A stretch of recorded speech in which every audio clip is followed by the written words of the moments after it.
तर नमस्कार सगळ्यांना. चला आज माझा छोटासा मिनी ब्लॉग आहे. तर आज आहे दीप अमावस्या. तर तुम्हा सगळ्यांना दीप अमावस्याच्या खूप खूप शुभेच्छा. सकाळची छान अशी देवपूजा करून घेतली, पण माझ्याकडे फुलंच नव्हती देवाला वाहण्यासाठी. तर म्हटलं चला 2 होती ते गमल्यामध्ये ना, तेच मग वाहून घेतली. त्याच्यानंतर आज तनिषच्या डब्यामध्ये सँडविच बनवून दिलं होतं, कारण रोज भाजी चपातीच असते. पण आणि कोणाचा तरी डबा बघितला ना, तर म्हणतं घरी आल्यानंतर सांगतो आज हे ना ते आणलं होतं, त्यानं ते आणलं होतं. म्हणून म्हटलं चला आज भाजी चपाती न देता त्याला सँडविचच बनवून देऊया. तेच मग आम्ही पण नाश्ता केला आणि दुपारच्या जेवणामध्ये ना मस्त असं पावट्याची उसळ आणि त्याच्याबरोबर पाटवडी, रस्सा, भात, चपाती असं जेवण होतं. दुपारचं जेवण करून घेतलं आणि त्याच्यानंतर डाळिंब होती 2-3, म्हटलं ते डाळिंब सोलून ठेवूया, म्हणजे सोलल्यानंतर ना पोरं खातात ते.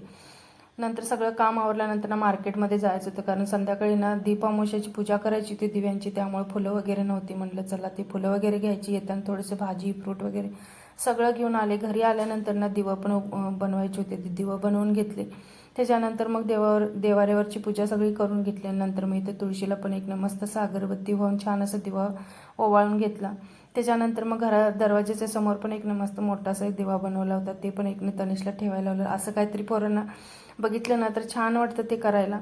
त्याच्यानंतर मग पोरांचं पण आयुष्यान करायचं होतं. म्हणतात की पोरांच्या दीर्घ आयुष्यासाठी किंवा दृष्ट लागू नये त्यासाठी त्यांना पण ओवाळायचं असतं. त्यांना दोघांना ओवाळून घेतलं.